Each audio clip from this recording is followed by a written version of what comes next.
레위기 24장입니다. 레위기 24장 1절에서 9절, 오늘은 등잔불과 빵까지 하겠습니다. 등잔불과 빵. 24장 1절부터 4절까지는 등잔불이고요. 5절부터 9절은 빵입니다. 빵. 예. 성소 안의 등잔불, 성소 안의 빵이라 이 말입니다. 성소 안의 등잔불, 성소 안의 빵인데 24장 2절 말씀 같이 읽습니다. 24장 2절 말씀. 잠깐만요. 됐죠. 예. 이스라엘 자손에게 명령하여 그들이 등불을 위해 올리브를 찧어 만든 순수한 기름을 내게로 가져오게 하고 이로써 계속해서 등잔들이 타게 할 것이니라. 이제 이거는 계속해서 등잔들이 타게 할 것이니라. 여긴 견해가 조금, 어떤 분들은 저녁부터 아침까지만 등잔불이 타게 했다. 저녁에 등잔불을 피우고 아침에 껐다. 이렇게 주장하는 분들이 있고, 그게 아니고 성소는 아시다시피 창이 없어요. 그렇기 때문에 24시간 내내 태운다.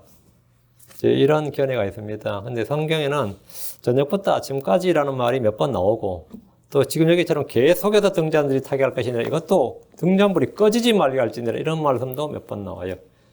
근데 이제 그러니까 관리를 저녁에 한 번, 아침에 한 번 이렇게 하고 등잔불은 끄지 않았다. 그러니까 이제 저녁에 등잔불 하려면 어떻게 되죠? 심지도 봐야 되고, 맞죠?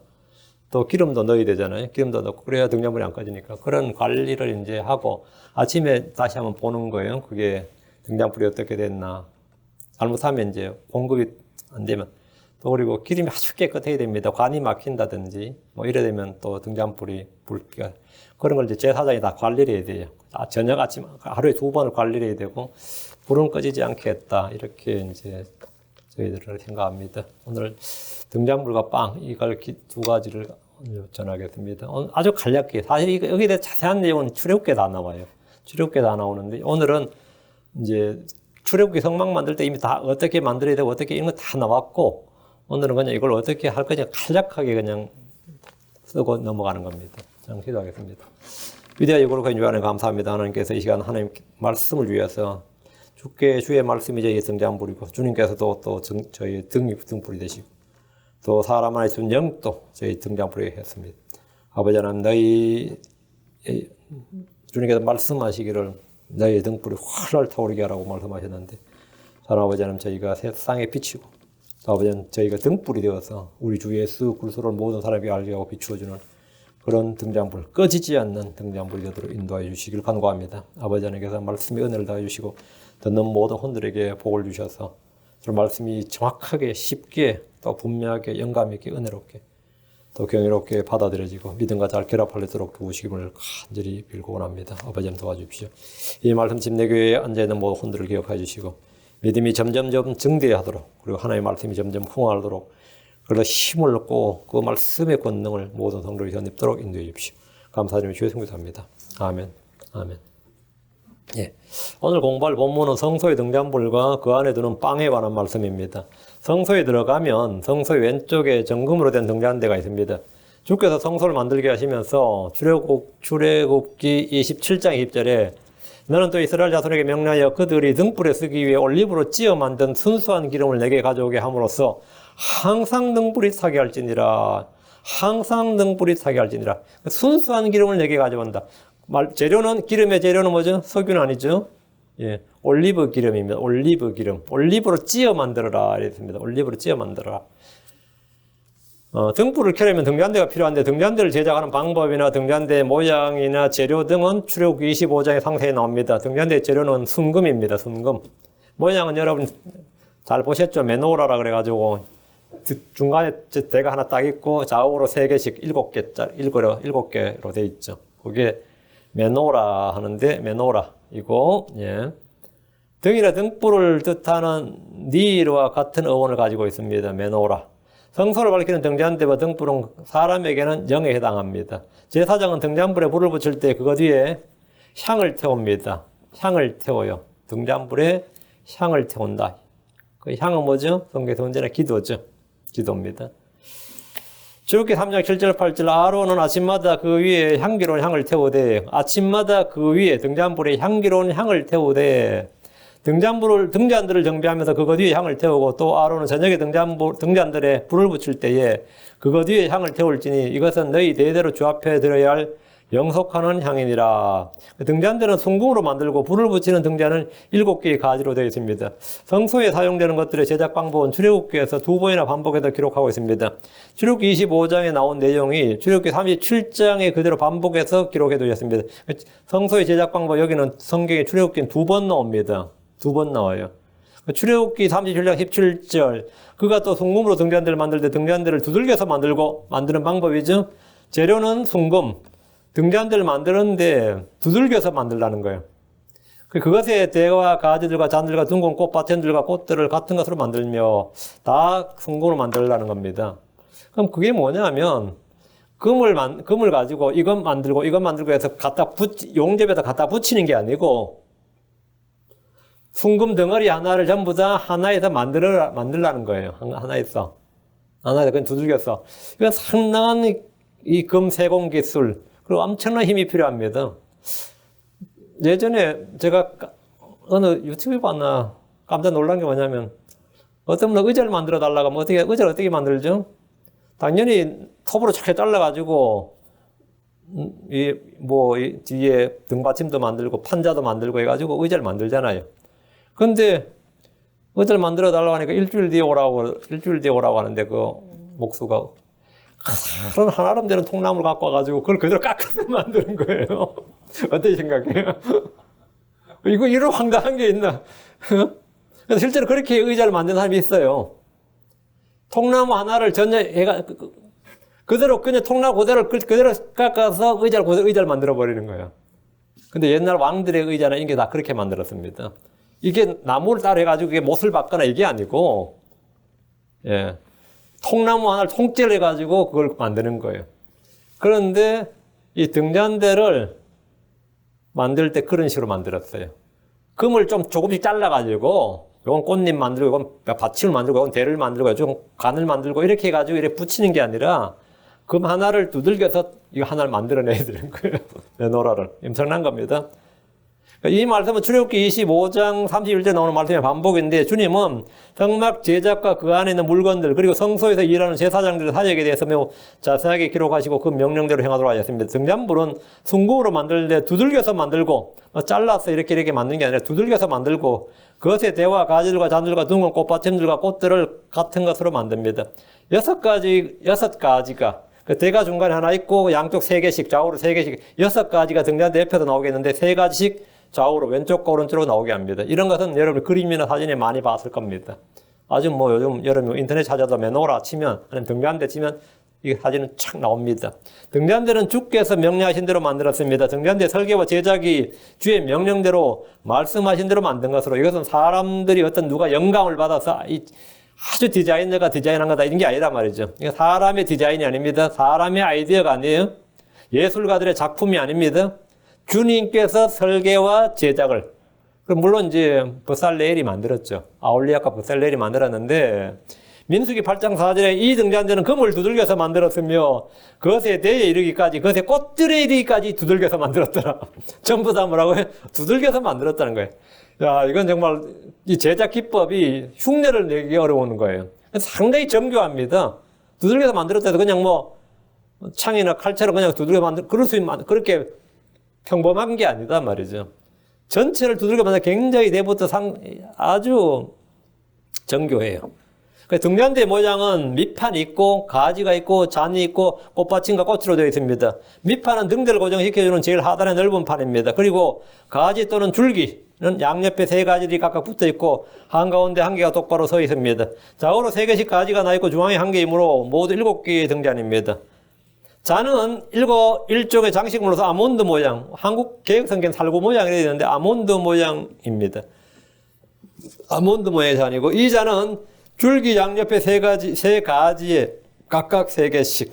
그러니까 잔 하나에 3개씩이니까 18개 되겠죠. 중앙줄기에는 4개. 그러니까 총 22개가 됩니다.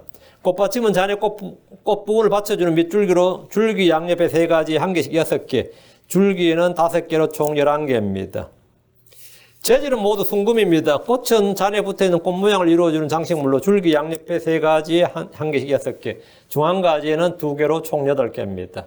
그리고 두 가지와 줄기와 연결되는 곳에는 꽃받침을 만들었습니다. 각 가지 끝에는 잔과 꽃받침과 꽃을 한 덩어리로 연결했는데 그 꽃은 아몬드 모양입니다. 한글 성경에 달구라고 번역했는데 이 둘은 종이 다른 나무입니다. 속은 같은 거, 종속할 때 속은 같은데 종이 다르다고요. 금 등잔대의 크기는 7등잔이 등잔대 맞은편으로 빛을 주어야 되므로 빵을 차려놓은 테이블의 크기가 비슷하거나 약간 더 커야 됩니다. 그래야지 빛이 비치면 그 맞은편을 비출 수 있는 거죠. 유대 전통에 따르면 등잔대의 크기는 밑판을 포함해서 높이가 152cm. 그러니까 이 정도, 제 가슴까지 정도 오겠네요. 152cm. 폭은 107cm 정도라고 합니다. 등잔대에 금으로 만드는데 금일달란트를 사용했습니다. 여기는 등잔대의 부속물인 불집게와 불똥과 그릇을 만드는데 모두 사용된 겁니다. 등잔대 각 부분을 따로 각각 만들어서 불로 녹여서 붙인 것이 아니라 금덩어리 하나에 두들겨 전부를 만드는 방식을 택했습니다. 출애굽기 37장 22절에 그가 그것들의 둥근 꽃받침들과 가지들을 같은 것으로 만들 때 그 전부를 순금으로 두들겨서 하나로 만드니라. 하나로. 그거 전부를 순금으로 두들겨서 하나로. 금덩어리 하나로 전부를 만들었다고요. 밑바닥에서부터 등잔대 꽃들에 이르기까지 모두 금을 두들겨서 만들었습니다. 민수기 8장 4절에 이 등잔대는 금을 두들겨서 만들었으므로 그것에 대해 이르기까지 그것의 꽃들에 이르기까지 두들겨서 만들었더라. 주께서 모세에게 보여주신 양식에 따라 그가 그대로 등잔대를 만들었더라. 이랬습니다. 자, 그럼 본문을 보겠습니다. 24장 1절 주께서 모세에게 말씀하여 이르시되 주님은 성소 안에 등불과 상위에 놓을 빵에 대해서 모세에게 말씀해 주셨습니다. 성경이 계속해서 이 패러그래프가 끝날 때마다 주께서 모세에게 말씀하여 이르시되 이렇게 나오죠. 주께서 모세에게 말씀하여 이르시되 이 말씀을 기록한 것은 이것이 이스라엘의 어떤 사람의 그 아이디어, 어떤 사람의 어떤 작품, 어떤 다음에 고대로부터 흘러내려온 전통, 아니면 이교도나 이집트에서 배운 어떤 풍습, 아니면 거기에 대한 이미테이션, 짝퉁 이런 것이 아니다는 거예요. 하나님께서 친히 제정해 주시고 명령하신 규례임을 분명히 말해 주시기 위해서 주께서 모세에게 말씀하여 이르시되 모세가 아라비아에서 뭘 배웠다든지 아니면 이집트에서 40년 살 때 뭘 배웠다든지 아니면 주변 여러 나라를 여행하면서 뭘 배웠다든지 이런 건 전부 다 신학자들의 의견이고 성경에는 반복해서 모세의 아이디어는 하나도 없어요. 주께서 모세에게 말씀하여 이르시되 이거 주께서 모세에게 말씀하여 이르시되 그래서 이걸 계속 밝혀두는 겁니다. 성경에 기록된 모든 말씀이 주께서 친히 말씀하신 겁니다. 2절 이스라엘 자손에게 명령하여 그들이 등불을 위해 올리브를 찌어 만든 순수한 기름을 내게로 가져오게 하고 이로써 계속해서 등잔들이 타게 할 것이며 성소의 등잔대의 등불은 꺼지지 않아야 됩니다. 여기에 공급되는 기름은 올리브를 찌어 만든 순수한 기름이라 했는데 올리브를 찌어 만든 순수한 기름이란 어떤 기름이죠? 기름과 향을 만드는 방법은 약제사의 제조법에 따라 만듭니다. 출애굽기 37장 29절에 또 그가 약제사의 제조법대로 기름 부음에 쓸 거룩한 기름을 만들고 또 향료로 순수한 향을 만들었더라. 그 기름과 향을 만드는 방법이 있습니다. 주님께서 이 비율이나 레시피를 다 가르쳐 주셨어요. 그들이 등불 위에 올리브를 찌어라고 말씀하셨는데 기름을 만든 재료는 올리브 외에 다른 걸 섞으면 안 됩니다. 순수한 이 말은 섞지 말라는 겁니다. 그냥 올리브로만. 올리브 기름은 식용으로도 사용되고 등불을 밝히는 데도 사용되고 또 왕이나 누구 기름 부을 때도 올리브 기름을 사용했어요. 상처를 치유할 때도 이 올리브 기름이 아주 다양하게 사용이 되는데 성소에다 쓸 기름을 만들려면 올리브를 찌어서 만듭니다. 찢는다, 빻는다 같은 말이죠. 순수한 기름을 내게로 가져오게 하라. 이 말은 올리브를 찌어서 최소한 2번 이상 채로 걸러내야 됩니다. 왜? 그게 찌꺼기나 올리브 껍질이나 하여튼 불순물 있죠. 그런 게 같이 들어가면 안 되기 때문에 기름만 계속 걸러내고 최소한 2번 이상. 그래서 절대 왜 다른 게 들어가면 어때죠? 거름이 난다고요. 아니면 막힌단 말이죠. 그래 되면 성소 안이 더럽혀지기도 하거나 그건 순수한 기름이 아니다. 그래서 몇 번을 걸러내 그 최상품의 기름을 만들라는 거예요. 불순물이 없도록 잘 걸러낸 기름에 등불이 살 때 연기와 더불어 거름이 별로 없고 향기가 납니다. 올리브 기름은 일상생활에서도 식용유나 등불 켜기 위해 자주 사용되는 흔한 기름 중에 하나인데 일반적으로 백성들이 올리브 기름을 조금이라도 좀 더 짜내고 싶어서 올리브 열매뿐만 아니라 그 잎이나 가지 등을 함께 빻습니다. 그래서 기름이 나오기 때문에 그러다 기름을 내는데 성소에 쓸 기름을 만들 때는 그런 거 넣으면 안 돼요. 오직 올리브 열매만 사용합니다. 순수한 기름이란 이물질이 전혀 들어가지 않게 하는 겁니다. 그 올리브를 빻을 때 혹시 또 뭐 부스러기 같은 게 들어가면 안 된단 말이에요. 그렇게 채로 몇 번을 걸러내야 돼요.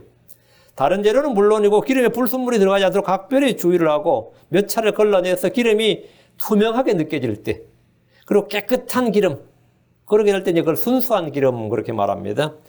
자, 그럼 이 올리브 기름하고 이 등불이, 올리브 기름이 태우는 이 등불의 의미가 뭐냐? 등불이 의미하는 것은 1차적으로는 사람의 영입니다. 사람의 영. 잠언 13장 9절에 의로운 자의 빛은 기뻐하나 사악한 자의 등불은 꺼지리라 할 때 사악한 자의 등불은 등불, 영이죠. 또 잠언 20장 2절에 누구든지 자기 아버지나 어머니를 저주하면 그 사람의 등불은 깜깜한 어둠 속에서 꺼지리라. 그 사람의 등불은 영입니다. 등잔불, 등불이 의미하는 것은 사람의 영이다. 시편 18편 28절에 주께서 내 등잔불을 켜시리니 주 내 하나님께서 내 어둠을 밝히시리이다. 주께서 내 등잔불을 켜시리니 뭐죠? 내 영을.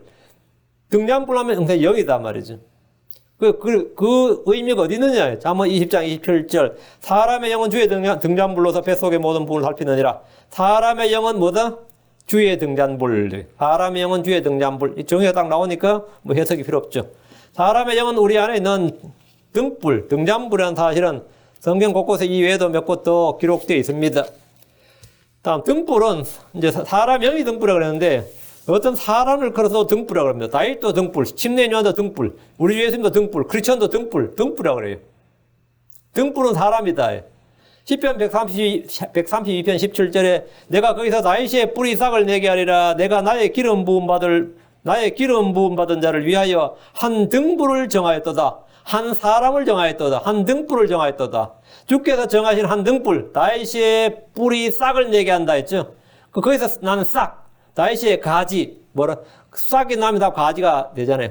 그게 누구죠? 다윗의 가지? 예수 그리스도죠. 그러니까 주께서 정한 한 등불은 예수님입니다. 주님은 다윗에게 한 등불을 주시겠다고 하셨는데 이사 62장 1절에 시온의 의가 광채같이 예루살렘의 구원이 타는 등불같이 나아갈 때까지 내가 시온을 위해 잠잠하지 않으며 예루살렘을 위해 안식하지 아니하리라. 여기 보면 예루살렘의 구원이 타는 등불같이 나아갈 때까지 타는 등불. 구원자 예수 그리스도는 주님이 주신 등불입니다. 침례 요한도 등불이었습니다. 요한복음 5장 35절에 그는 타오르며 빛나는 등불이었노라. 너희가 한동안 그의 빛을 기뻐하기 원하였느니라. 타오르며 빛나는 등불이었다. 크리스천들도 빛의 자녀들이고 사람들에게 주를 알도록 비추는 등불입니다. 그래서 성경은 너희 허리에 띠를 띠고 너희 등불을 타오르게 하라. 너희 등불을 타오르게 하라. 이렇게 말씀하셨습니다. 세 번째 등불은 뭐냐? 주의 말씀입니다. 주의 말씀은 우리의 등불이죠. 시편 119편 105절에 주의 말씀은 내 발의 등불이요 내 길의 빛이니이다. 또 잠언 6장 3절에 그 명령은 능불이요 그 법은 빛이며 훈계하는 책망들은 생명의 길이니라. 주의 말씀은 빛이요 등불입니다. 우리 마음을 비추고 사람들을 비추어서 주 예수님을 알게 해줍니다. 그 명령은 등불이다. 주의 말씀은 내 발의 등불이요. 다음, 사람의 몸의 등불은 뭐죠? 사람의 몸의 등불은 눈입니다. 눈은 몸의 등불입니다. 마태복음 6장 22절에 몸의 등불은 눈이니 그러므로 내 눈이 다니라면 내 온몸이 가득하되 여러분이 눈을 감으면 몸이 어둡게 됩니다. 그건 여러분 지금도 뭐 눈을 감아보면 금방 체험할 수 있습니다. 눈이 등불입니다. 다섯 번째, 하나님의 영들은 주의 등불입니다. 계시록 4장 5절 그 왕자로부터 번개들과 천둥과 음성들이 나오고 왕자 앞에 7 등불이 타고 있었는데 왕자 앞에 7 등불이 타고 있었다. 그것들은 하나님의 7 영이라. 7 등불이 7 영이다. 등불이 뭐다? 영이다. 천사들이 등불이라고 하는 거죠. 성경에서 등불이란 이런 5가지 의미로 사용이 됩니다. 이런 5가지 의미로 사용이 되는데 그래서 이 등불이 꺼지지 않게 하라. 꺼지지 않게 하라. 이 순수한 기름, 올리브 기름으로 받아서 이 등불을 등불의 기름을 공급하는 겁니다. 3절 아론은 회중의 성막 안 곧 증언의 회장 밖에서 아론은 회중의 성막 안이죠? 그 성소죠. 증언의 휘장. 증언의 휘장이 뭐죠? 지성소의 휘장. 지성소의 휘장 밖에서. 그 지성소 밖에서. 그리고 성소란 말이죠. 그 뜰이 있고 성소가 있고 지성소가 있죠. 그 성소에 뭐가 있죠? 저녁부터 아침까지 주 앞에서 계속해서 그것을 정비할지니 그것은 너희 대대로 영원한 복교가 될지나. 저녁부터 아침까지 주 앞에서 계속해서 그것을 정비할지니 아론은 대제사장입니다. 성소 안의 등잔과 등불을 정비하는 일은 대제사장에게 주어진 사회이고 제사장으로 이 일을 합니다. 출애굽기 27장 21절에 보면 제사장들에게 맡겨졌어요. 회중의 성막 안이란 성소를 말합니다. 증언의 휘장은 성소와 지성소를 분리하는 휘장입니다. 히브리서 9장 3절에 둘째 휘장 뒤에 있는 성막은 지성소라 불리느니라. 둘째 휘장 뒤에, 그 둘째 휘장 뒤에가 지성소고, 그 정언의 휘장 밖이 성소가 되는 거죠. 그 정언의 휘장 밖이라는 성소를 말하는데 이곳에 등잔되어 있고, 그것은 등불을 계속해서 타오르게 해야 됩니다. 휘장의 영적 의미, 휘장은, 우리가 말하는 휘장은 정확히 뭐냐? 베일 있죠? 이 휘장은 정확히 뭐냐? 예수 그리스도의 몸입니다. 그리고 예수님께서 몸이 찢겼을 때, 몸이 이제 십자가 못 박혀 죽었을 때, 성전에서 무슨 일이 발생했어요? 이 성소의 휘장이 위에서 아래로 찢어진 거죠. 예수님이 죽으시니까 휘장이 찢어진 거예요. 그 휘장은 정확히 뭐냐? 예수님의 육체다. 히브리 10장 20절에 이 길은 그분께서 우리를 위하여 휘장 곧 자기의 육체를 통해 거룩히 구분하신 것이니라. 여러분, 휘장 곧 자기의 육체. 휘장이 뭐라고요? 예수님의 육체다고요. 그 지성소의 휘장은 예수님의 육체예요. 그래서 지성소가 휘장이 늘 가려져 있어서 아무도 못 들어가게 돼 있죠. 근데 그게 이제 갈라졌다. 예수님 몸이 갈라졌다. 그래서 지성소 안을 누구나 들여다볼 수 있게 된 것이고, 지성소로 안으로 들어갈 수 있는 뭐가 생긴 거죠? 새롭고 산 길이 열렸다. 그렇게 말한 거죠. 그러니까 휘장 곧 자기 육체라고 했으니까 예수님 십자가에 못 박혀 죽으실 때 이 휘장이 위에서 아래로 찢겨지는 겁니다. 그래서 마가복음 15장 38절에 성전의 휘장이 위에서 아래까지 둘로 찢어지니라. 누가복음 23장 45절에 또 해가 어두워지고 성전의 휘장이 한가운데가 찢어지니라. 예수님의 죽음을 성소 안에서 딱 그게 뭐 표적으로 딱 나타난 거죠. 예. 그 휘장은 뭐라고요? 자기 육체였다. 예수님의 죽으심을 통해 지성소로 들어가는 새롭고 산 길이 열렸습니다. 아론은 회중의 성막안, 곧 증언의 휘장 바뀐 성소에서 저녁부터 아침까지 주 앞에서 계속해서 등잔불을 정비하라는 명령을 받았습니다. 등불이 꺼지지 않도록 순수한 기름을 공급하라 이 말입니다. 출애굽기 27장 21절에 아론과 그의 아들들은 회중의 성막에서 정언 앞에 있는 휘장 밖에서 이 말하면 지성소 안이 아니고 지성소 밖에서 이 말이에요. 휘장 밖에서 저녁부터 아침까지 주 앞에서 등불을 점검할지니 그것은 이스라엘 자손을 위하여 그들의 대대로 영원한 복교가 될지니라. 이것이 제사장의 중요한 사역이다 이거죠. 야간에는, 밤에는 희생물 안 드리잖아요. 밤에는 이들이 하는 일이 뭐죠? 희생물도 그런 거 아니니까. 휘장 안에서 등불을 잘 점검하라 이거. 저녁부터 아침까지란 말씀은 우리가 살고 있는 교회 시대가 밤이란 사실을 알려줍니다. 주의 오심을 샛별이 떠오른다. 또는 해가 뜨는 것으로 표현하는데 우리 주께서 오실 때까지 계속해서 등불을 정비하듯이 주의 말씀에 주의를 기울여야 됩니다.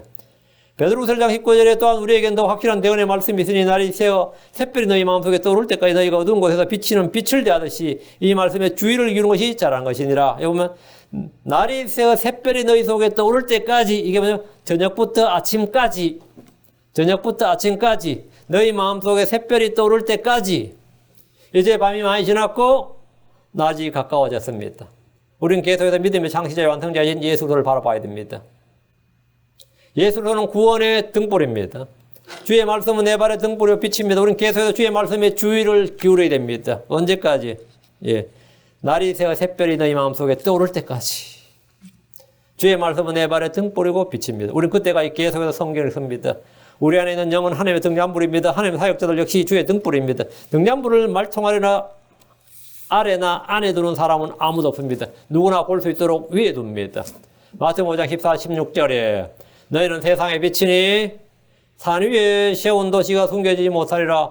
또 사람들이 등잔불을 켜서 통 밑에 두지 아니하고 등잔대 위에 두나니 그리하여 그것이 집안의 모든 사람에게 빛을 주느니라. 이와 같이 너희 빛을 우리가 뭐 등불이다 이거죠. 너희 빛을 사람들 앞에 비추어 그들이 너희의 선한 행위를 보고 하늘에 계신 너희 아버지께 영광을 돌리게 하라. 크리스천은 주의 영이 속에 가는 등불입니다. 우리는 이 등불을 활활 타오르게 됩니다. 대제사장이나 제사장들이 성소 안의 등불을 점검하고 정비하듯이 우리는 언제나 자신의 영을 순수하고 깨끗하게 됩니다. 정직하고 선한 영을 가지고 주의 말씀을 받아야 됩니다. 제사장들이 등대를 깨끗이 하고 기름을 공급하고 불을 꺼지지 않도록 했듯이 우리는 때를 어떤지 얻지 못하든지 말씀을 선포하고 주의 말씀을 전하고 그 말씀을 제시해야 됩니다. 빌립보서 2장 16절에 생명의 말씀을 제시하나니 이로써 나는 내가 헛되이 다름질하지 아니하고 헛되이 수고하지 아니한 것에 대해 그리스도의 날에 기뻐하리라. 생명의 말씀을 제시하나니 이게 바로 우리가 지금 등불을 뭐한다고요? 켜두는 것 또는 등불을 점검하는 겁니다. 성소 안의 7 등잔대에 관한 가장 분명한 계시가 조면 스가랴 4장 2절 3절에 있습니다. 스가랴 4장 2절 3절 보면 그가 내게 이르되 내가 무엇을 보느냐 하며 내가 이르되 내가 보니 보소서 전부 금으로 된 등잔대가 있는데 그것의 꼭대기에 잔이 하나 있고 그 뒤에 7등잔이 있으며 7등잔과 연결된 7관이 그것의 꼭대기에 있나이다. 또 그것의 옆에 두 올리브 나무가 있는데 하나는 그 잔의 오른쪽에 있고 다른 하나는 그것의 왼쪽에 있나이다. 그 앞부분은 뭐 이 메노라가 유대인들이 익숙한 거죠. 전부 금으로 된 등잔대가 있고 꼭대기 잔이 하나 있고 7등잔이 있고 이건 별 문제가 없는데 그 3절에 그것의 옆에 두 올리브 나무가 있는데 하나는 왼쪽에 하나는 오른쪽에 이렇게 있더라는 거예요. 스가랴가 본 환상이에요. 스가랴는 이게 뭘 말하는지 몰라도 주님께 물었죠. 스가랴는 금으로 된 등잔대를 봤는데 이건 성소에 있는 메노라 같은 것이었습니다. 그 옆에 두 올리브 나무가 왼쪽과 오른쪽에 있었습니다. 스가랴는 자기가 본 것이 무엇을 뜻하는지 알지 못했습니다. 그 주님께서 이걸 설명을 해주신 거예요. 4장 10절에 메노라의 일곱 금으로 7등잔대는 뭐냐? 7눈이다 이거. 7눈은 온 땅을 이리저리 두루다니는 주의 눈이다 이렇게. 스가랴 4장 10절에 7눈 7영 예 주의 눈. 온 땅을 이리저리 두루다니는 뭐 주의 눈이다. 주의 영, 주의 천사를 말합니다. 그 올리브 메노라에 나온 그 등잔 하나하나가 뭐라고? 아까 등불에 대해서 여러 가지 의미 설명했죠. 그중 마지막에 주의 영이라고 그랬죠. 천사란 말이죠. 그 7등잔대가 7천사였다 이 말이죠. 그럼 오른쪽에 있는 두 올리브 나무, 오른쪽 왼쪽에 있는 두 올리브 나무는 뭐냐? 그 두 올리브 나무는 기름을 빻아가지고 올리브 열매를 기름을 빻아 순수한 기름을 그 잔에 공급을 해야 되는데 그게 아니라 올리브 나무 자체에서 그냥 금관을 통해서 자기들 밖으로 기름을 비우는 두 가지였다는 거예요. 이들은 기름 부음 받은 두 사람들로 온 땅에 주의 곁에 서 있는 자들 이렇게 스가랴 4장 14절에 주님이 다 설명을 해 주셨어요. 두 올리브 나무는 뭐라고요? 두 사람이라고. 그러니까 희한하잖아요. 천사가 사람에게 뭘 공급해 줘야 되는 거 아닌가? 본래대로 하면. 근데 7영은 등잔대가 7영이 등불이 7영이고 올리브 나무가 사람이라고. 올리브 나무가 사람이라고. 올리브 나무가 천사가 아니고 올리브 나무가 두 사람의 두 증인이라는 거죠. 역사적으로 이 둘은 두말할 필요도 없습니다. 대제사장 여호수아 스룹바벨이에요. 그 당시엔 여호수아 스룹바벨입니다. 볼 것 없죠. 대환란 때 이 두 올리브 나무는 두 증인으로 모세와 엘리야입니다. 한국에 오면 이제 누가 한번 마음대로 돼요. 서로 자기가 올리브 나무라고 막 난리치지. 올리브 나무라지. 주님은 이 땅이 어두운 가운데 있을 때 불을 밝힐 등불을 친히 마련하시고 그 기름을 공급하십니다. 4절입니다. 그는 주 앞에서 순수한 등잔대 위에 등잔들을 계속해서 정비할지니라. 그는 대제사장은 대제사장 아론은 주 앞에서 순수한 등잔대 위에 등잔불을 계속해서 정비하라는 명령을 받았습니다. 순수한 등잔대 이래야 되죠. 아까는 순수한 기름이었고 순수한 등잔대. 순수한 등잔대란 말은 금으로 두들겨서 만든 등잔대로서 불순물이 전혀 섞이지 않는 등잔대입니다. 이는 우리 주 예수로의 완전성, 신격, 왕되심을 말합니다. 예수님은 죄가 없으시고 간사함이 없으시고 어둠이 없으시고 거짓이 없으시고 불의가 없으시고 변함이 없으시고 회전하는 그림자가 없는 분이십니다. 주님께서 없는 게 있다 그죠? 거짓말하실 수 없는 분이시고 자기 약속에 대해서 부인하실 수 없는 분이시고 없는 분, 그게 순수한 순수한 등잔대. 순수한 등잔대는 영감으로 주어진 하나님의 말씀입니다. 주의 말씀은 순수합니다. 성경은 성령을 통해 우리 안에 불타오르고 빛을 줍니다. 기름은 등은 아무 불이나 빛을 내지 못합니다. 등잔대를 정비하는 것은 등잔대로 기름이 잘 공급되도록, 그래서 계속해서 불이 활활 타오를 수 있도록 말이죠. 기름이 잘 공급되도록, 불이 꺼지지 않도록 잘 점검하고 정비하라는 겁니다. 시편 6절에 주의 말씀들은 순수한 말씀들이 흑도관에서 정지하여 7번 순수하게 만든 은같도다. 주의 말씀들은 순수한 말씀들이니 했습니다. 또 시편 119편 140절에 주의 말씀은 심히 순수함으로 주의 종의 것을 사랑하나이다. 주의 말씀이 심히 순수함으로. 잠언 3장 5절 하나님의 모든 말씀은 순수하여 그분은 자신을 신뢰하는 자들에게 방패가 되시느니라. 하나님의 모든 말씀은 순수하여. 그 성경의 모든 말씀은 순수합니다. 근데 어떤 사람들이 이렇게 말해요. 하나님의 성경을 보면 동족 살해도 있고 근친상간도 있고 폭력도 있고 살인도 너무 많이 나오고 잔인한 장면도 많고 그래서 어린아이들에게 이걸 읽히는 건 적합하지 않다. 이게 아주 웃기는 이 주장들이 굉장히 많습니다. 그런데 하나님의 말씀은 순수한 말씀이라서 교도소에 있는 죄수들이 읽어도 문제가 되지 않습니다. 어린아이는 물론이고 교도소에 있는 죄수들이 읽어도 정가 몇 범이든 살인범이 읽어도 그 성경을 읽을 때 그 사람들이 걱정하는 장면을 아무리 많이 읽어도 그들 속에 죄성이 일어나지 않습니다. 죄에 대한 유혹이 일어나지 않고 그런데 그런 장면을 말이죠. 무협지나 소설이나 영화나 드라마를 보면 배워요. 근데 성경을 저도 읽으면 어떤 죄인도 자기 속에 있는 죄성이 뭐냐? 일어나질 않는다고요. 왜? 주의 말씀은 순수한 말씀이다. 주의 말씀은 순수한 말씀이라서 그분 자리를 신뢰한 자들에게 오히려 죄성을 유발시키게 한 것만으로 죄성으로부터 나를 보호하는 방패가 된다. 주의 말씀은 방패가 되느니라. 그래 내가 성질이 막 나는데 성질 읽어봐요. 그 성질이 더 나는가? 자기도 모르게 가라앉지. 그 하나님의 말씀은 순수한 말씀이다. 하나님의 모든 말씀은 순수합니다. 이것은 순수한 등잔대와 같습니다. 제사장들이 계속해서 등잔들을 정비하듯이 우리는 계속해서 주의 말씀을 살펴야 됩니다. 계속해서 살펴야 돼. 주의 말씀을 읽고 듣고 묵상할 뿐 아니라 부지런히 조사하고 때로는 찾아야 됩니다. 그 뜻이 무엇인지 우리는 파고들어야 됩니다. 제사장들이 매일 저녁 등잔불을 켜기 위해서 등잔에 기름을 채우고 등불이 잘 타오르도록 힘질을 조절하고 등잔불을 켜고 끄는 일을 잘 보살펴서 전혀 문제가 없도록 하듯이 우리 역시 주의 말씀이 내 안에 무리 없이 공급되고 내 속에 그 말씀이 꺼지지 않도록 해야 됩니다. 성령을 소멸시켜서는 안 됩니다. 말씀을 다 빼앗겨서는 안 됩니다. 말씀이 내 속에서 흘러나가지 않도록 해야 됩니다. 말씀을 잊어먹지 않도록 해야 됩니다. 데살로니가전서 5장 19절 20절에 성령을 억누르지 말라. 대언하는 것을 멸시하지 말라. 이런 말씀이 있어요. Quench not the spirit, despise not the prophesying. 이게 뭔 말이냐? 주의 말씀을 멸시하는 것이 성령을 억누르고 소멸하는 겁니다. 킹제임 성경에 quench not, quench not 이게 뭐냐면 우리말로는 이제 억누르다고 번역했어요. 개역 성경은 소멸시키다 이렇게 번역되어 있고 성령을 소멸하지 말라. 소멸한다 그러니까 어때요? 성령이 꼭 물질 같잖아.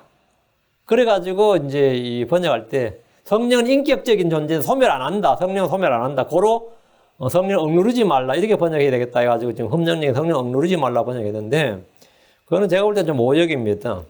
왜 그러냐면 성령, 스피릿은 인격적으로 나타날 때가 있고 기능적으로 역할적으로 나타날 때가 있어요. 불이나 물이나 뭐 망치 이런 식으로 이 기름이나 이런 게 이렇게 뭐 물이 이런 성령 생수하면 이렇게 성령이 역할적으로 나타날 때는 is로 받습니다. 그것 이렇게 그것 킹제임 성경 is로 받아요. 퀸치 할 때 퀸치 나트 스피릿 퀸치는 뭐냐면 퀸치가 뭐냐면 꺼버리는 거예요. 여러분이 예를 들어서 뭐 바베큐 할 때 숯불을 켰어요. 그럼 다 먹고 나서 이제 집에 가야 되는데 숯불 아직도 좋아. 그럼 숯불 어떻게 되죠? 꺼야 되죠. 그러니까 물을 붓든지 아니면 하죠. 모래를 갖다 붓든지 다 꺼야 되죠. 그러면 빨리 꺼지잖아요. 모래나 흙을 확 갖다 부어서 꺼야 된다고. 그게 퀸치입니다. 퀸치. 촛불이나 아니면 여기 호롱불이나 아니면 무슨 등불이 있는데 뚜껑을 덮어버리면 산소가 안 들어가면 어떻게 되죠? 꺼져버리죠. 그게 영어로 퀸치.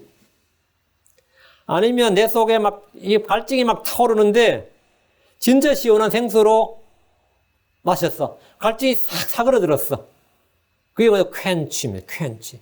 내 안에 막 끓어오르던 뭐야? 갈증이 아니 목마름이 싹 사그러들어 버렸다. 그게 뭐라고요? 갈증이나 욕망이 막 내 안에 끓어오르는 욕망이 있었는데 못 되겠다 욕망이 싹 해소돼 버리고 막 달아오를 때까지 달아오르는 새가 있었는데 새가 그냥 싹 냉각시켜 버린 거예요. 그걸 뭐라고 그러죠? 퀸치. 그럼 퀸치 낫다 뭐죠? 냉각시키지 말라.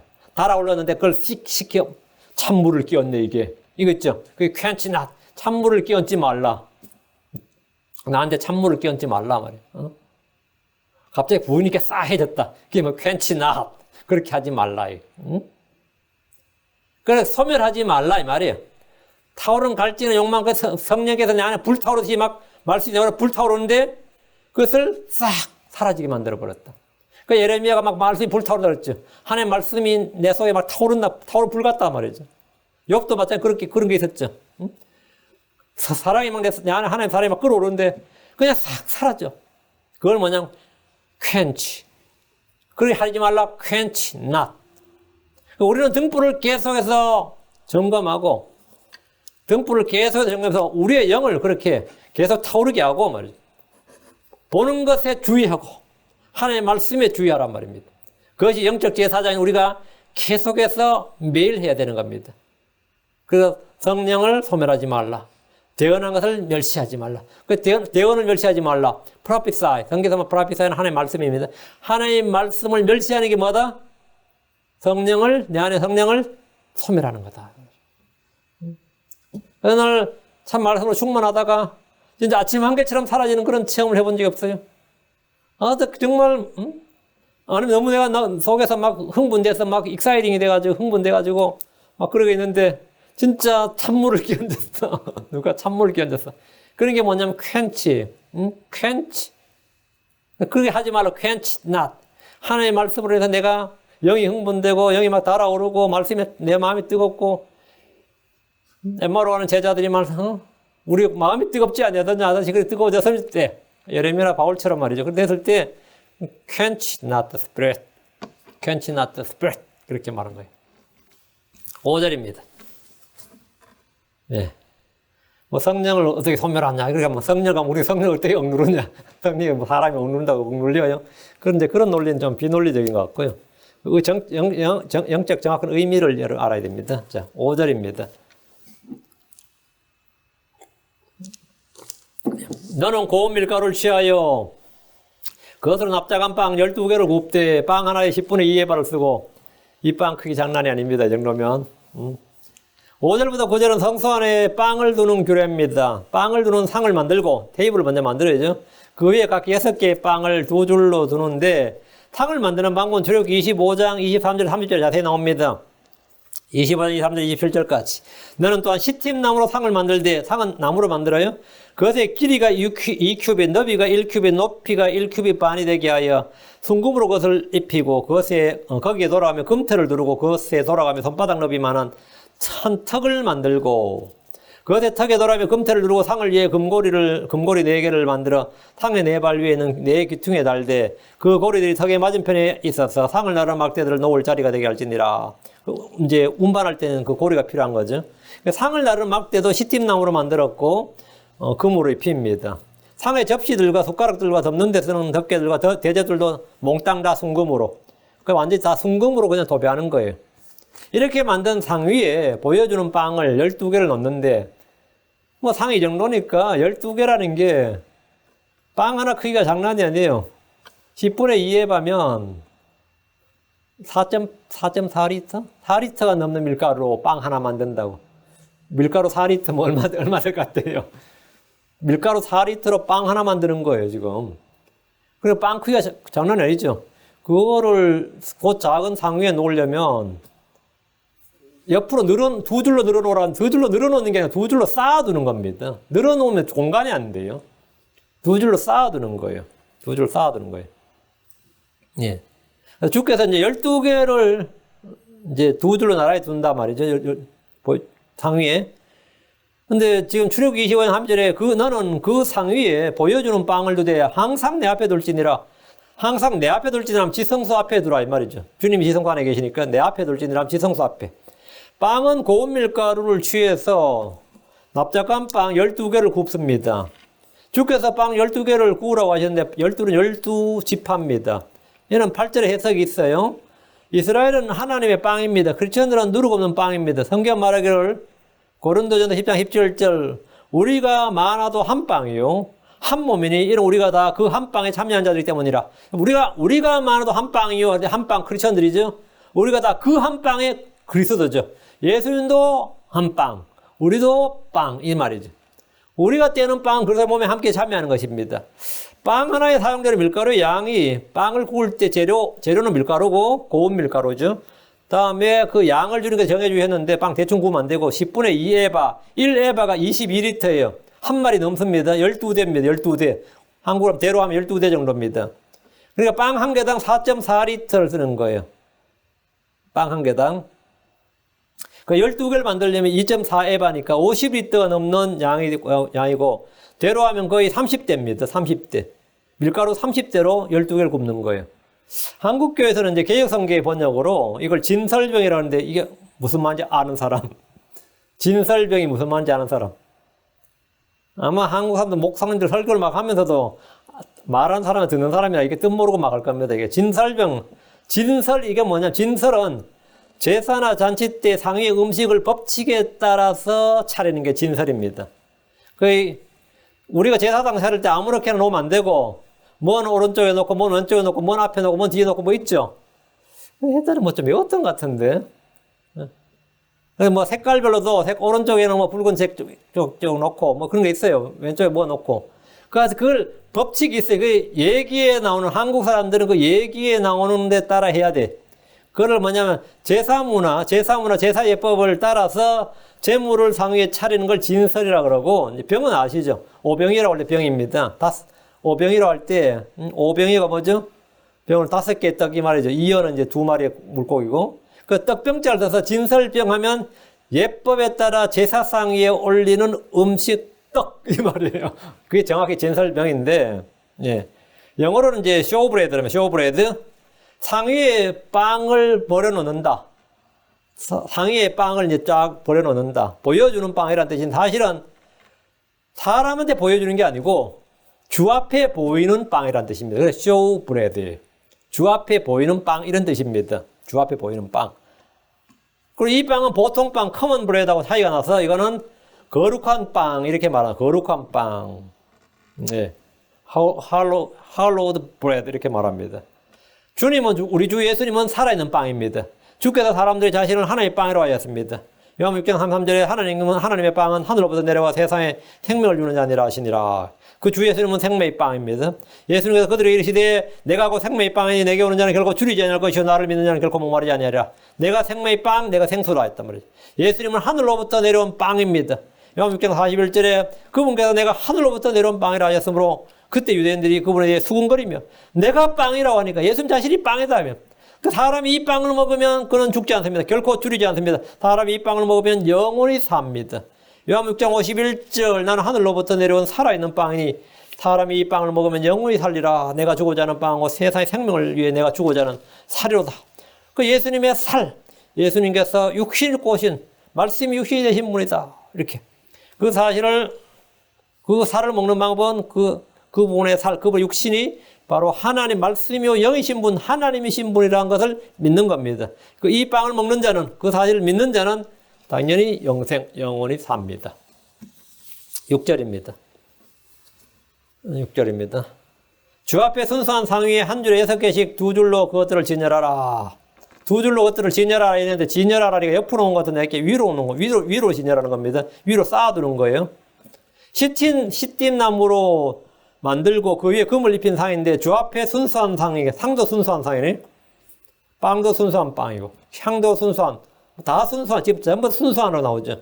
상 위에 한 줄에 6개씩 2줄로 그것들을 진열하는데 한 개씩 옆으로 늘어놓는 것이 아니라 위로 쌓는 겁니다. 성소의 상 위에 빵을 2줄로 쌓는 것은 이스라엘 주께 빵을 드리는 복량, 희생의 개념이 아니라 주께서 그들을 먹이시고 음식을 제공해 주신다는 뜻입니다. 쇼브레드의 의미는 이스라엘이 하나님께 상을 차려드린 게 아니라 하나님께서 이스라엘에게 빵을 공급해 주신다는 뜻이에요. 하나님께서 이스라엘에게 빵을 뭐라고 주신다. 그 사람이 하나님을 복량한다. 우리가 조상들을 복량한다. 죽은 귀신, 희생물 드리죠. 우리가 희생물 드리는 개념은 주님을 복량한다는 개념이 아닙니다. 주님이 그들을 먹이시고 음식을 제공해 주신다는 의미입니다. 우리가 주께 바친다는 의미도 마찬가지예요. 우리가 주께 바친다지만 사실은 주님이 뭐라고? 그것들을 너에게 주었다는 말이죠. 내가 주님께 드린 건 뭐라고? 주님께서 이것들을 내게 주셨다는 말이죠. 내가 하나님께 드린 모든 건 주께 받은 것이란 말이죠. 내가 왜 주님께 희생헌물을 드리느냐? 그 희생헌물을 드릴 때마다 뭐죠? 뭘 고백하는 거예요? 뭘 믿는 거예요? 예. 주께서 이것을 내게 주셨다는 것을 믿는 믿음의 고백입니다. 사람들이 헌금 아까워가지고 헌금 아까워하는 크리스천들 굉장히 많습니다. 헌금 내면서 아까워 못 견디는 사람, 또 내고 나서 후회하는 사람, 내기 전에 갈등하는 사람, 내면서 번민하는 사람, 골고루 있지. 다 많아요. 근데 그 개념이 뭐냐면 내가 교회에 낸다는 개념을 갖고 있어요. 아니면 내가 먹사들을 목에 달린다는 개념을 가지고 있지. 그거는 진짜 한심한 생각이지요. 그러니까 진리를 전혀 알지 못하고 행하기 때문에 전부 다 종교행위고 아무것도 아닌 겁니다. 물론 당연히 자기가 그런 생각을 갖고 냈으니까 사악한 자의 사악한 희생물에 불과한 거지. 자기가 그런 마음으로 헌금했다는 자체가 뭐냐면 내가 그 사람 거듭났다 쳐도 그 사람은 사악한 희생물이야. 왜? 사악한 생각으로 죽게 가져온 거란 말이죠. 그러니까 이 자원에서 기쁨으로 하나님께서 이 헌금을 하는 것도 하나님께 신앙 고백입니다. 이거는 나의 신앙 고백을 행위로 나타내 주는 겁니다. 주께서 내게 주신 것을 내가 주께 드리나이다. 하나님께서 왜 그걸 하나님이 돈이 없어서 사람들에게 헌금대로 한 거 아니에요. 하나님 빵을 먹습니까? 이 빵을 먹냐고. 이 빵 제사장들이 먹어요. 이 빵은 하나님 빵 먹는 거 아닙니다. 그러니까 이 빵을, 우리에게 빵을 주시는 분이 누구다? 하나님이다, 이거예요. 하나님이다. 그 빵을 주시는, 이스라엘은 그러니까 빵을 주시는 분이 하나님을 기억하고 그분께 감사하는 겁니다. 빵의 재료는 고운 밀가루, 그 다음에 기름을 넣고요, 소금을 뿌리면. 그리고 화덕에 구워서 만듭니다. 여기에서 누룩을 넣는지 넣지 않는지에 대해서는 지금 언급이 없는데, 상식적으로, 성경적으로 당연히 누룩을 넣지 않았을 것이다. 왜? 굽는데 부풀어 오는 게 아니라 납작한 빵이라 그랬단 말이죠. 그러니까 부풀어 오르지 않았다고 보는 거죠. 이 빵을 만들기 위해서는 밀을 가루로 곱게 빻아야 됩니다. 그리고 뜨거운 물 속으로 이 빵이 들어가야 되는데 이는 우리 주 예수님의 고난과 죽으심을 예표합니다.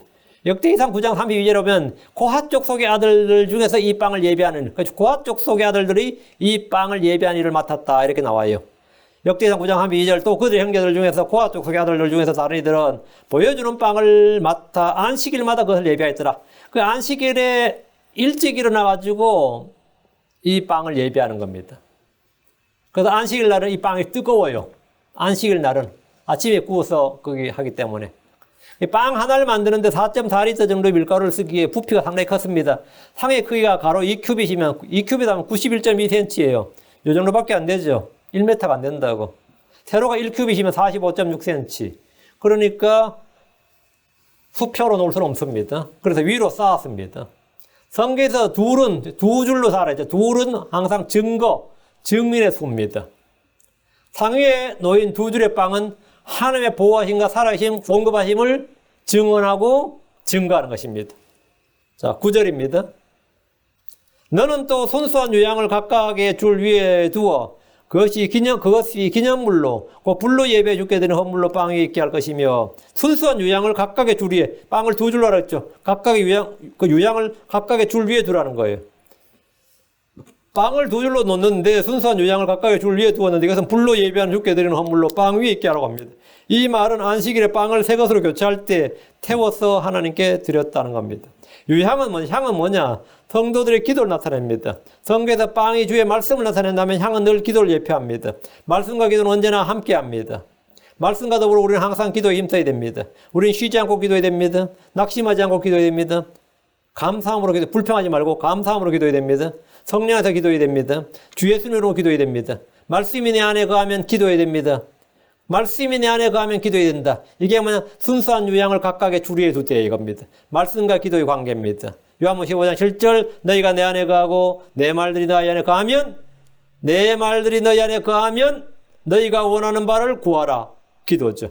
말씀이 너희 안에 거하면 뭐하라? 너희가 원하는 바를 구하라. 그러면 그것이 너에게 이루어지리라. 그러면 그것이 너에게 이루어지리라. 8절입니다. 그는 계속해서 안식일마다 그 빵을 주 앞에 진열할지니 그것은 영존한 언약에 의해 이스라엘 자손에게서 취한 것이니라. 빵은 매주 안식일마다 주 앞에 진열합니다. 계속해서 안식일마다라고 하고 있기 때문에 매주 새로운 것으로 교체를 합니다. 성소 안에서 구운 빵을 일주일씩 두는 겁니다. 빵을 만든 일은 고핫 자손들이 맡았다 그랬죠. 다윗과 그의 부하들이 제사장이 먹는 빵을 요구했을 때 그 빵은 일주일이 지나 상에서 치운 것이었습니다. 사무엘상 21장 6절에 보면 이에 제사장이 거룩한 빵을 그에게 주었더라. 그는 거기에 보여주는 빵 곧 주 앞에서 취한 빵밖에 다른 빵이 없었기 때문이더라. 이 빵은 따뜻한 빵을 놓는 날에 이 빵은 따뜻한 빵을 놓는 날에 치워놓은 것이더라 이랬지. 그 안식일에 빵을 새로 차리면 치운 것 언제 치워져? 그러면 일주일 지난 빵을 치운 거죠. 이 빵은 따뜻한 빵을 놓는 날에 안식일에 치워놓은 것이더라. 안식일에 치워놓은 빵이 지금 제사장 아히멜렉에게 있었던 거예요. 근데 다윗과 이제 부하들이 청년들이 와가지고 너무 배가고 며칠 굶었는데 먹을 거 좀 내놓으니까 너희한테 줄 커먼 브레드가 없다. 일상에 먹는 빵이 없다. 제사장은 이 빵으로 충분하단 말이죠. 한번 생각해봐요. 이 큰 빵 12개짜리 12개 있으면 제사장 지금 이걸로도 충분히 빵을 먹는 거죠. 근데 직무가 바뀌어서 다른 제사장이 여기 갈 때는 이제 커먼 브레드를 먹지만 지금 이 사람들, 다윗과 부하들은 지금 아히멜렉 이 성소로 왔단 말이죠. 배가 고팠던 다윗과 그의 청년들에게 제사장이 성소의 빵을 요구를 했고, 이 아히멜렉이 성소의 빵을 주었습니다. 근데 이 빵은 따뜻한 빵을 놓는 날에 치워놓은 것이더라. 이랬는데 안식일에 구운 빵을 두었기 때문에 따뜻한 빵을 놓는 날 이렇게 말합니다. 안식일 새벽에 구워서 그날의 빵을 성소 안에 상에 둡니다. 근데 유대인들이 만약 안식일 새벽에 구워서 나 이러면 이제 우리가 이제 한 거고, 이건 정확히 잘 모르겠습니다. 보통 안식일 유대인들은 안식일 저녁, 근데 전날 저녁부터 안식일로 지키잖아요. 그렇게 되면 저녁에 상을 둘 수도 있겠네요. 이건 저도 정확히, 상을 정확히 차린 시각을 잘 모르겠습니다. 그것은 영존은 언약이 이스라엘 자손이 취한 것이니라 했는데 12개의 빵은 이스라엘 자손에게서 취한 것이다 이런 말이에요. 주님께서 이스라엘을 자기 백성, 자기 자녀로 취하셨습니다. 하나님은 우리를 세상에서 취해내셨습니다. 9절입니다. 그 빵은 아론과 그의 아들들의 것이 될지니 그들은 그것을 거룩한 곳에서 먹을지니라. 그것은 영속하는 법규에 의해 불로 예비하는 주의 헌물 중에서 그것이 그에게 지극히 거룩한 것이니라. 성소의 상에 진열된 12개의 빵은 아론과 그의 아들들의 것이 됩니다. 하나님은 제사장들에게 빵을 먹도록 하셨습니다. 성소에 있던 빵을 너희가 이제 먹으라는 거예요.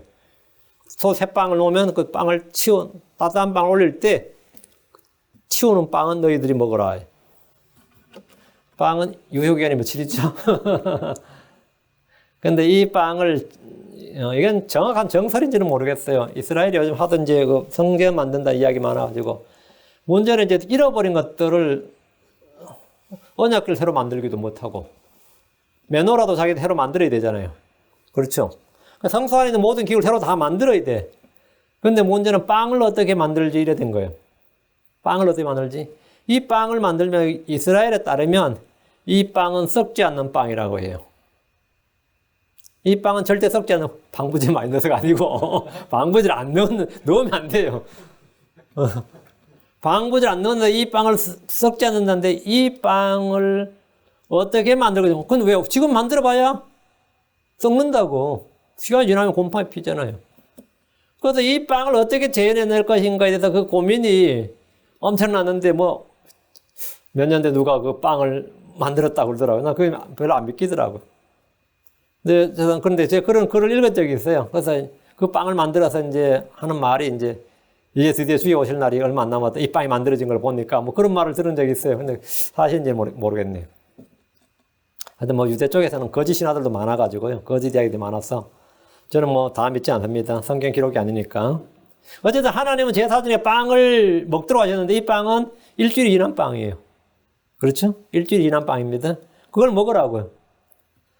이건 유효기간이 지났네 이러면 안 되고 그걸 먹는데 전혀 상하거나 한 빵이 아니라는 겁니다.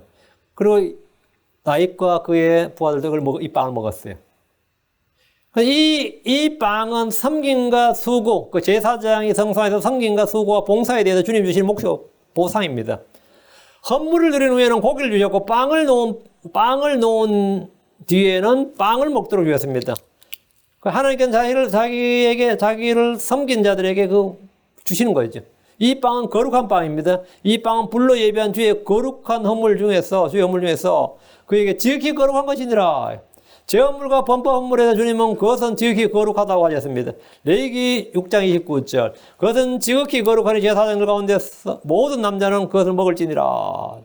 레위기 7장 6절. 제사장들 가운데 남자마다 그것을 먹을 때 거룩한 곳에서 먹을지니 그것은 지극히 거룩하니라. 그러니까 거룩한 곳에서 먹을지니 거룩한 곳이 어디죠? 흔드는 헌물이나 들어올리는 헌물들은 지극히 거룩해요. 범법물 제물 다 거룩합니다.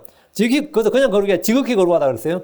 성막 위에 상에 놓인 빵도 그런 헌물들과 마찬가지로 지극히 거룩한데 아론과 그의 아들들은 그것들을 거룩한 곳에서 먹으라고 그랬어요. 거룩한 곳이란 것은 뭐 집에 가져와서 먹는 게 아니고 성막들에서 먹으라는 겁니다. 성막들에서. 주를 섬기는 자들은 주님으로부터 먹을 것을 받습니다. 이 빵은 아무나 먹을 수 없습니다. 이 빵은 아무 곳에서나 먹을 수 없습니다. 그것은 영속하는 법규라고 하였는데 율법이 제정된 후로부터 계속해서 지켜야 하는 법이란 겁니다. 이 법을 어긴 사람 중에 다윗이 있었습니다.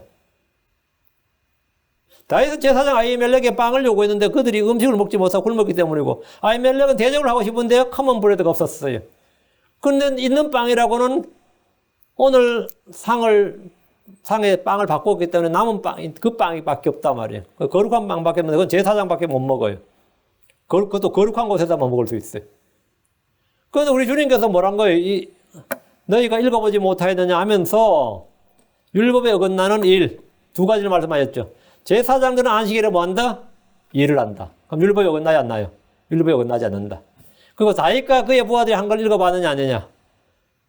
그 이야기를 딱 하면서 마태복음 12장 3절 4절에 그 바리새인들한테 이제 딱 예수님의 제자들이 막 안식일에 뭐 먹었잖아요.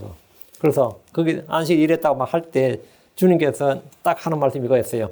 그분께서 그들에게 이르시되 다윗이 자기가 또 자기와 함께한 자들이 시장할 때에 행한 일을 너희가 읽지 못하였느냐? 그가 하나님의 집에 들어가 보여주는 빵 곧 오직 제사장들 외에 자기나 자기 함께한 자들이 먹으면 율법에 어긋나는 빵을 먹었느니라.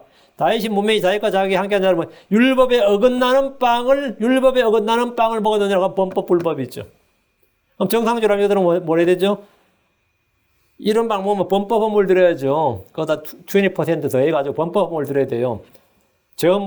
제사장이 먹는 헌물이나 제사장들이 걸 먹었을 때는 범법 헌물 드려야 돼요.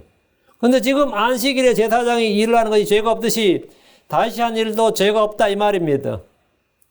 그 말은 뭐였죠? 율법에 어긋나는 빵을 먹었는데 왜 죄가 없습니까? 분명히 사무엘상에 나오는데 사무엘상에서 나오는 이야기를 지금 하고 있는 거란 말이죠. 사무엘상 21장에 나오는 이야기인데 주님 자신도 분명히 말씀하시기를 율법에 어긋나는 빵을 먹었느니라. 주님 이렇게 말씀하셨죠. 율법에 어긋나는 빵을. 율법에 어긋난다고요. 그 제사장, 그렇게 했는데 먹는 분들이 이야기했죠. 제사장들 당연히 그랬고, 안식일 일을 했고. 그 예수님 제자들도 시장에서 곡식을 뭐라고, 곡식 바사이로 지나가면서, 시장에서 곡식 이삭을 따서 먹었단 말이죠. 그걸 이제 일했다고 이제 시비를 걸을 때, 배고파서 율법에 어긋나는 빵을 먹어서도 죄가 없었다는데, 그 곡식도 안 먹고, 배고파서 곡식도 안 먹었는데 뭐 죄가 없다 이 말이죠. 안식일에 제사장이 일을 한 것이 죄가 없듯이 다윗이 한 일도 죄가 없다. 분명히 문자 율법에 어긋나는 일이 분명한데, 율법에 어긋나는 빵을 먹었는데 왜 죄가 없다는 게 말이 되느냐, 이거. 응? 그 말은 뭐냐, 이 말은 뭐냐, 주님께서 호세아 6장 6절을 인용하셔서, 그러나 내가 긍휼을 원하고 희생을 원치 않으라 하신 말씀이 무슨 뜻인지 너희가 알았더라면, 무지한 자를 정죄하지 아니하였으리니, 이 말을죠. 예수님이나 예수님의 제자들을 정죄하지 않았을 것이다. 뭘 알았더라면, 내가 긍휼을 원하고 희생을 원치 아니하노라. 이 말이 무슨 뜻인지 알았더라면. 그러니까 아히멜렉은 뭐죠? 긍휼을 원하고, 긍휼이 뭐라고? 심판을 이기고 기뻐하느니라. 긍휼이 율법에 더 중대한 것이니라. 긍휼과 믿음과 공의와 사랑 이런 것은 뭐 율법에 더 물론 박하와 해양과 11자 근체 11조 이것도 뭐 중요하죠. 그것도 물론 율법이 맞는데 이게 부딪힐 때 어떻게 된다고요? 더 중대한 것을 취해야 되는 거예요. 더 중대한 것을. 그때는 당연히 믿음이나 공의나 사랑을 택해야 된다 이 말이에요. 이해되죠? 그래서 내가 긍휼을 원하고 희생문은 당연히 율법이죠. 긍휼도 율법인데 긍휼과 희생물 중에 뭐가 더 중대하다고요? 긍휼을. 그래서 주님께서 말씀하셨는데 이제 다윗이 그럼 죄가 없다 이 말이죠. 그래서 예수님과 예수님 제자들이 그걸 예수님이야 안식을 거기다 자주 고소를 받았고 인제는 예수님은 사람의 아들은 안식의 주인이라 하던 거 못 났고 예수님 제자들이 그걸 했던 것도 당연히 죄가 없다 이렇게 말씀하셨는데 긍휼이 심판을 이기느니라 심판을 이기고 기뻐하느니라 이 말씀이에요. 이거는 자주 구약에 몇 번 나옵니다. 이런 예가 몇 번 나옵니다. 우리가 문자적으로 성경을 이제 정확히 이제 믿고 실행해야 되지만 때로 이제 그렇지 않고 부딪힐 때 뭐가 더 중요하냐면 긍휼, 사랑, 공의, 믿음이 더 중요하다 이런 말씀이 되겠습니다. 오늘은 등잔불과 빵에 대해서 저희가 오늘 다뤘는데 굉장히 간략하게 다뤘고 나중에 출애굽기 강의할 때 출애굽기 이미 강의가 다 끝났는데 그건 제가 성경학교 할 때 여러분이 자세하게 이런 부분을 배울 수 있습니다. 오늘은 여기까지 하고 마치겠습니다. 위대하 여호와를 위하여 감사합니다. 하나님께서 은혜와 복을 주시고 오늘도 하나님의 말씀을 선포했는데 주께 주신 말씀을 저희가 계속해서 선포하게 하옵시고 또 저희가 주님 오시는 그날까지 이 말씀에 주의를 기울이고 또 그렇게 하는 게 잘하는 것이라고 하셨사오니 할아버지 하나님 제사장의 등불을 점검하고 주의를 기울였고 그것에 아주 아버지 하나님 항상 불이 타오게 했던 것처럼 저희도 아버지 저희 주의 말씀으로 저희가 항상 타오르는 등불이 되게 하시고 꺼지지 않도록 해주시고 성령을 소멸하지 않도록 저희 안에 있는 그 기쁨이나 평강이나 안식, 자유 또 주님 주신 부어주신 사랑 또 주님 주신 믿음 이런 것들이 소멸하지 않도록 또 주의 말씀이 저에게 빠져나가지 않도록 은혜 보표 주시고 오히려 열정이 더 타오르도록 인도하여 주시옵소서. 하나님 아버지께서 순수한 기름을 계속 공급하신 같이 하나님 성령을 저에게 꾸준히 그리고 아침마다 새롭게 해주시고 신선한 기름으로 기름 부어주셔서 저희가 날마다 시험을 얻도록 도와주십시오. 감사드리며 주의 성기도합니다. 아멘.